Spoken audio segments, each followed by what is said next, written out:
So now we start with a keynote this morning. We will follow with other keynotes the afternoon. This, after 10 years renovation, it was really the event in the museum world. The motorway, I mean, it's the only museum which has a motorway for bicycle, which is amazing. And Simon Schama from the Financial Times wrote that it was a cultural revolution and a national resurrection. So it's quite a major event in the museum world.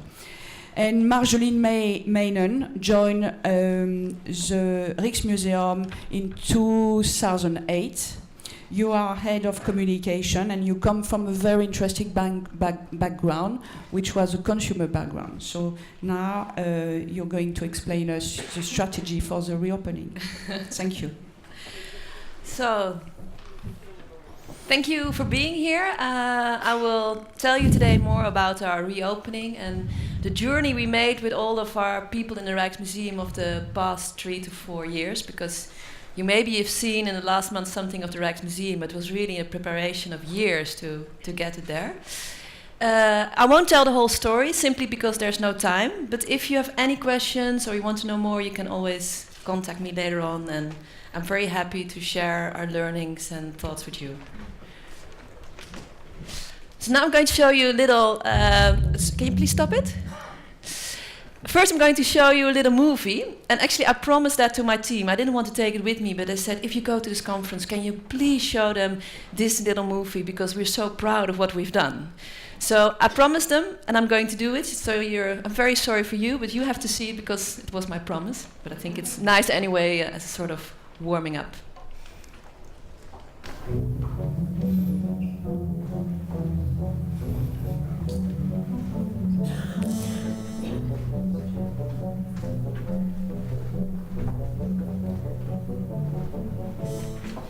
We moesten lang op wachten, maar het is open, het Rijksmuseum. Das Amsterdamer Reichsmuseum bereitet sich nach langer Renovierung auf seine will once again become a national source of The pride. Rijksmuseum is finally reopening. El Rijksmuseum holandés finalmente abrió sus puertas. The Rijksmuseum in its new incarnation has a very ambitious goal. Het grootste en belangrijkste museum van Nederland. 10年にわたる改修工事を終えたオランダのアムステルダム国立美術館が4日報道陣に公開されました。 It's a big thing, and our Chinese viewers will be interested to know and to visit as well. I'm here because I think it's a very important event for the whole world. Is that also big in England? I hope so. I've spent the last 3 years trying to make it as big as possible. Viele wollten immer Rembrandt sehen, die Nachtwache, und sie haben lange darauf gewartet, es wieder hier sehen zu können. It's hoped that every Dutch child will make at least one visit here by the time he or she reaches their 12th birthday. Will Gompertz, BBC News, Amsterdam. Simon McGregor Wood, Al Jazeera, Amsterdam. This would not happen anywhere else. I think it's like fantastic.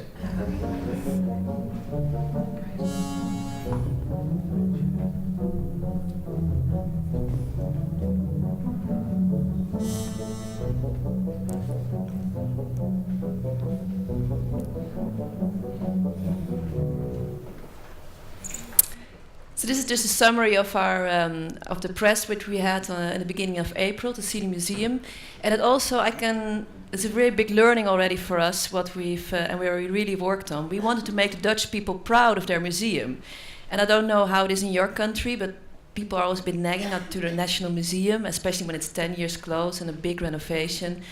So there are several ways in making them proud, and we thought, why don't we use the international press in a positive way to tell it's a wonderful museum, it's so great, it's reopened, so that the national press, is impressed as well. So we invited Andrew Graham Dixon, we invited Simon Schama, together with all the journalists from the Netherlands, and then they saw, wow, this is, the international world is really enthusiastic about our museum, and it really helped in making the Dutch people proud. Maybe you've seen this image, and this image is also about proud, and it's about nationalism, a bit, I have to admit, and it's also about bonding. And the lady in brown, for those of you who don't recognize her, it's our queen, who actually had her last public performance on the reopening of our museum.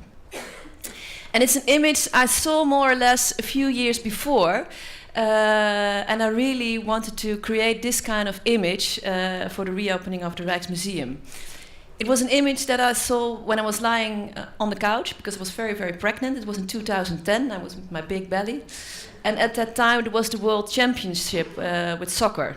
And the Dutch people, the Dutch team, lost the finals against Spain. It was a horrible match. No, seriously, they were terrible.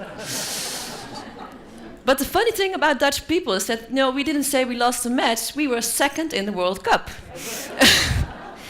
And the Dutch soccer team, they got such a big, there was such a big party. And even I don't like football.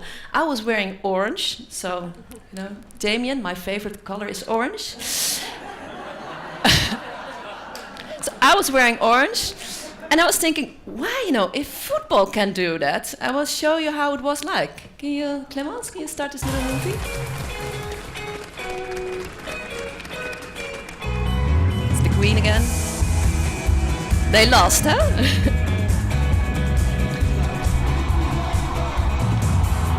This is the Rijksmuseum.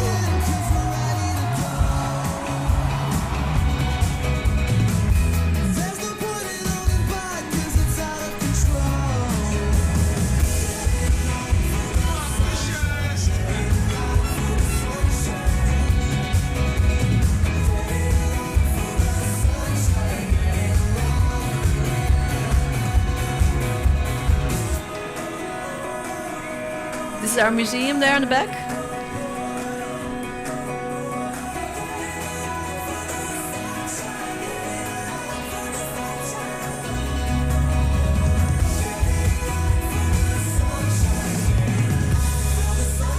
You can stop now, Clemence. Yeah. So I was lying there and I was thinking, if those idiots, who lost the final can create this kind of party, why can't we do it? So I called my friend from development, who's responsible for sponsoring, and she at that time, she was really struggling to get in money because the whole of the museum was busy with this renovation and new installation and should a painting hang here or there. But we had to go to companies and they were asking us, what is your brand? What is your ambition? So I called her and I said, we really have to work on this. We really have to, to create this strong voice and start inside, outside, because otherwise it will never work. So we convinced our directors that we needed this one strong voice at the museum because everybody had an idea about what the purpose of the museum should be. And none of them was wrong, which is all a bit different. And we organized a workshop, actually quite simple. We just put the 3 directors and the 4 main head of departments in one room.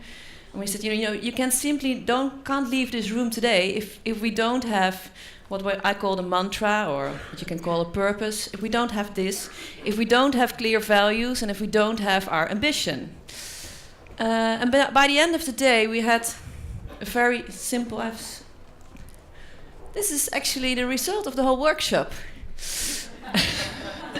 And we were so proud. I was coming home to my husband and said, we have it. We're at the Museum of the Netherlands. And he said, was it that? But it was very important for us because at that time, we were all a bit negative and the renovation took too long. And we usually said, we're very simple. We're the Museum of the Netherlands, but you can also interpret it in a way, like the Museum of the Netherlands, quality standard. We defined our ambition. We said we want to be among the great museums of the world. And it was really what we wanted. But you can imagine, especially curators who are very scientific and want to know the truth, they thought it was so scary. One of the great museums of the world, can we say that? They said, no, we don't have to say it, but we can be our ambition. And we had 5 values. The first one is authenticity. The second one was quality. And that's actually quite logical values for any museum, I would say. Then we had personal, and that's a very, very important one for us because we think, we should contact with all the people in the audience in their own different way. So I don't know if you've been to the Rijksmuseum, but I hope you've been, or please come as soon as possible. You will notice that people are very warm to you. They care that you're coming there. They say hello to you and goodbye. But also in the text we use, we take it very personal. The other one was innovative, and for us, innovative is not so much to do with technology. It can, but I think it's much more like we are talking about it these days. It's about creative, about looking outside, finding new ways, and don't do it as you've always done it, or how other museums are doing it. And the fifth one was actually quite interesting. It was simplicity, and that was the most difficult one for a museum, because we're very scientific institutes, and to make then things simple, it was a big challenge, and we used that for our communication, but we also used it for the way we organized our whole team. It was used in the way we developed everything afterwards. I will tell you later. So these 5 values we defined. And then we realized, we're here with 3 directors, 4 head of departments. We can't change the 7 of us an institute which is 200 years old and has 400 employees. So we organized 18 workshops, because we have 18 different departments, and everybody had to fill in, okay, based on these values, how are you going to work on this ambition to be one of the great museums of the world and to be the museum of the Netherlands. And it was so much fun for me to do, because finally I could see all those different departments and see how they're working and how I could use them also in communication and marketing. I saw, this is really the treasures of our museum. And after that, we made it all together, and we made a very nice booklet, and we shared it with everybody in the museum. And that's really something that we learned as well, is that the visualization of the dream, of your ambition, is so important, because you're working in a quite interesting organization where you have curators, but at the same time security people, and they all have to work towards this same dream. So their language is sometimes different, but image is really key. And we made this trailer to visualize what we wanted. Yeah, you can say.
So this is what we made in 2011.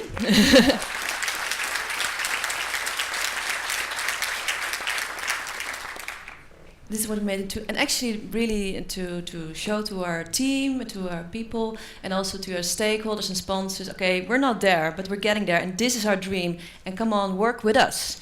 And yeah, most people thought, I'm going to support this, I'm going to work for it, I put my energy in that. So visualization, very important. Something else I worked on more specifically in my team is that we thought, we have now this direction, we have this great ambition, but how can we unlock our own potential as a team? And we used I don't know if you ever used it, we used the system of brain styles by Ned Herman, and we classified ourselves, okay, what's the different type of people that we all are, because not everybody's the same, and you should, as a team, you should get the most out of it. So we classified ourselves, and we used this as a tool for brainstorming, so that we could really get all the different ways people are working and thinking. So, for instance, I'm as a person, I'm really a synthesizer and a planner at the same time. So I get a lot of ideas and I'm very into action.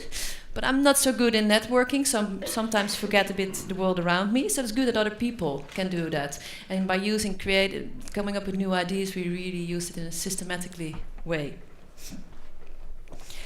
So that was about direction. The other very important thing for us is connection. We wanted as a museum to be open. And that was really something, not only as a building, but as an institute. And maybe you've seen a new website where we share all our images, is really based on that. So when we had this direction and we took it really as a source of new inspiration, we developed the website, a new visual identity. We also developed a new educational program on that. And it gave us so many great new ideas because we just said, okay, we're an open institute, just do whatever you want, do also whatever you want with our image. And this is a little movie that tells, about how we see that we would like that people use our collection.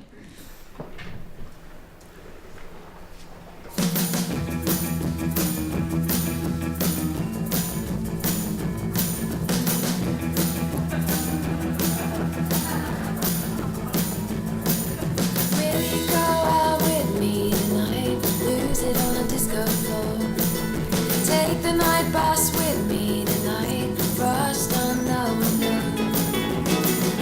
It's freezing out here on the pavement, but here in your arms, it's heaven. I can wait for you now, not forever.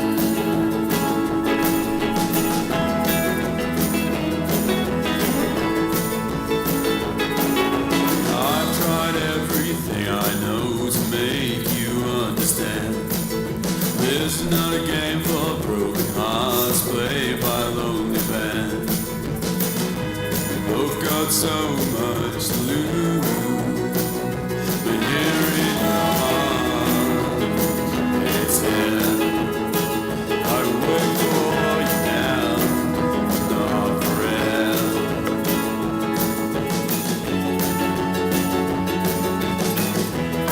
Surprised by how happy I was. No, that's why it's just become. Down by the harbor. So this movie was made by Christian Borslap, who is a Dutch artist and works in advertisement as well. And it was to show people, okay, at the Rijksmuseum we share our images with everybody. You also can download all the images, and we want people to be creative with it. It's our role as a museum to stimulate creativity, and we just gave them a few examples. And when you start thinking about opening up your collection and sharing the image and sharing your knowledge, then you get really new ideas. For instance, maybe you've seen this. These are milk cartons with 16 of our highlights. And they were on almost every kitchen table in the Netherlands when we opened the museum. And it was actually based on this soccer idea, because I still had this soccer team in my head, and I don't know how it's in your country, but if we have an Olympic event or a soccer event, and all the retail chains, they're full of all this merchandise. So I went to the main retail chain of the Netherlands and I said, you're always doing it with soccer. Isn't it nice to do now something with art and history? And it doesn't have to be boring. We share treasures, and we have great stories that parents can tell on the table to their children. And they really like the idea of telling these stories on the table. So you see all the time, you see a little image, you see a little, in a very simple tone of voice, as we talked about, what's this about, and a little quiz. And even there's a little discount on going to the museum, but that's not the main thing for us. The main thing for us is that art and history are on the kitchen table, and that parents are talking to the children about art and history. And we hope they will maybe come to the museum, but if not, it's okay too. We also work together with fashion, so maybe some of you recognize this dress already. This is Some Girls of the Rijksmuseum. And we worked together with a fashion company who wanted to dress one of our colleagues. And she's actually a princess, so it's not that fashion designers just walk to the Rijksmuseum and say, hello, hello. But this colleague of ours, she's very smart too. She said, "Yeah, you can dress me, but we have this idea of sharing our image. We have this idea that we're for everybody. So can you please do something with it?" And that's how they made up these great dresses, which I thought was a wonderful idea. But I said, you can do that, but there's only one condition. On the day we open, I want, the woman who's reading the news at that time is wearing a dress like that. And she did. So no, that was very funny too. But but it really works, because then you get, then the museum is reaching out to the people, and it becomes part of that. And people who maybe never are interested in art, they think, I know the image, I want to see the real thing. So that's about connection, and that's about being open, which I think is very important. And the third very important element is, I think, trust. And I think trust is key to be creative, and it's also key for you as communication and marketing. And there are several stories to tell about the trust. One thing, everybody's asking me here, this ING commercial with the night watch in the...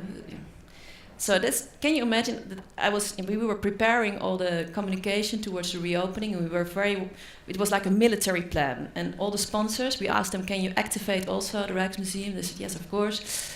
And they have, very big reach out in the Netherlands. And they said, we have this great idea. We're going to play a little bit of war in a supermarket, and then, suddenly it's a night watch, and we're going to put that on video. And I thought, this is really ridiculous. But I said, okay. I said, well, this is new, but let's try it. And I have to admit, it's such a big success. I think it has 10 million viewers worldwide. It was New York Times. And it's also so nice for the people in the company, because they always have to fight against sponsoring of sport events, which always get more attention. And now, sponsoring art and culture was more successful. What's also important is the trust you have from your directors, and I'm going to show you first a little clip again, and then I'll tell you the story about trust after that.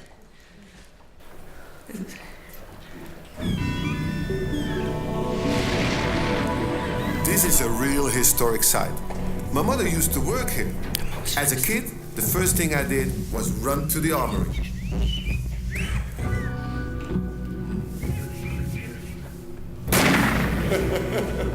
This building, it's so grand. Look at it. Riches wherever you look. Gentlemen, all okay? That hat, that stuck with me forever.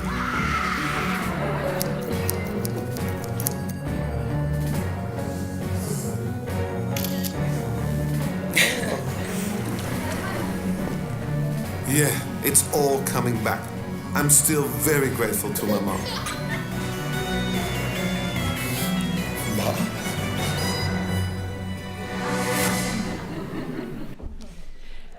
So maybe you recognize him for the soccer fans. This is Ruud Gullit, and he's one of the big soccer players in the Netherlands. And his mother used to work as a cleaning lady for the Rijksmuseum.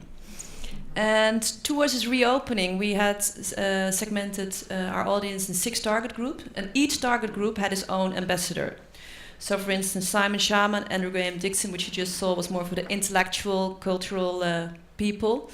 But I also wanted an ambassador for what we call potentials, and that is, I think, the mass of the Netherlands, who goes to a museum once in a while, maybe a few times in their life. We did a lot of research, and they actually all had been to the Louvre, for 20 minutes, that I learned now today, but they all have seen the Mona Lisa. But they hadn't been to the Rijksmuseum, and we wanted somebody who was appealing for them. So I went to our director, and at that time, this guy was in the news constantly because he had did something wrong with some football plays, and he was cheating on his wife, and he was getting a divorce, so he was constant in all these boulevard magazines. And our director said, now Marilyn, now I had a bit enough of it, a soccer player. Do you think that's a wise thing? And I probably was thinking, I did the branding stuff already. I have target audiences, now I have to have a soccer player in my for my museum. And he said, hey, Marilyn, he's cheating on his wife. That's not very good for our museum. And I said, but Wim, if we're not allowing men who like football and are cheating on their wife, I think our museum empty. And he became a bit white, and he said, okay, I trust you, you try. And it was such a success because he was so happy that after all this bad negative press, he could now show something else of himself. And he really liked the museum. He could talk about it for hours. He made all kind of mistakes. He was mixing up names. He doesn't know the difference between Vermeer and Rembrandt. But we didn't care. And he was talking in main TV shows about, how good it is if you go to a national museum, that you experience your own national identity. And it was so appealing to a lot of people. So now we see in our museum we have around 10,000 visitors per day, and a lot of them are for the first time over there. So we're very happy we've done that. Two more little things. Two more important learnings. I talked to you about direction, I talked about being open and connection, I talked about trust. And the fourth is very important as well, is that you give your heroes in the organization their recognition. And when we were reopening, we were so proud of our people and our team. And how can you give them this reward? You can give them some extra salary, you can give compliments. And we thought, I was thinking about these soccer players all the time, and I thought, let's give them more or less the same role. This is about our reopening.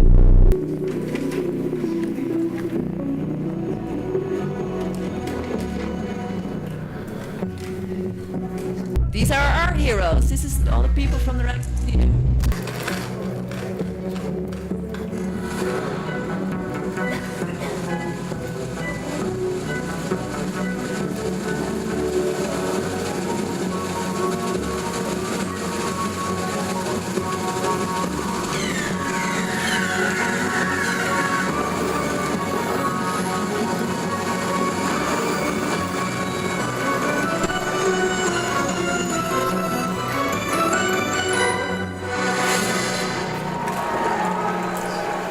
People were so happy that they could contribute to the reopening, and giving them this recognition really pays off now, because after you reopened, then the real work starts. Then all the complaints are coming and the visitors are coming and people can't find the toilet and you have to be nice. And so people sometimes ask me, what is it that made the difference and made the success? And I truly believe in the fact that it's in the end, it's love that makes the difference. It's like in real life. And I think we all were a bit in love with the Rijksmuseum at a certain moment. And if you're in love, then you get energy, you're positive, you trust, you want to go further. And I think this real love and passion for the Rijksmuseum, for the collection, for the other people, that was really the fact that made it work. And there was yesterday a little talk about, are we under pressure? Museums have a difficult time. And I think we're in the best position ever. I mean, cultural tourism is growing every year. With all the internet coming up, people want authenticity, they want true stories, they want the real knowledge. And I think we're in an excellent position to go for the future. And I think loving your museum is in the end the fact that makes the difference. Thank you.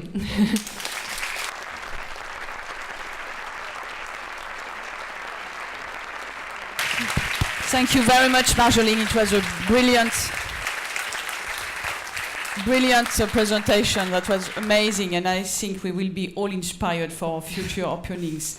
I'm sorry we are running very late for a question now, so what I propose is to go now to the learning session, and you can ask questions to Marjolaine during the break, and when we come back with at the end of the day, the morning, with Jane. So have a good learning session now.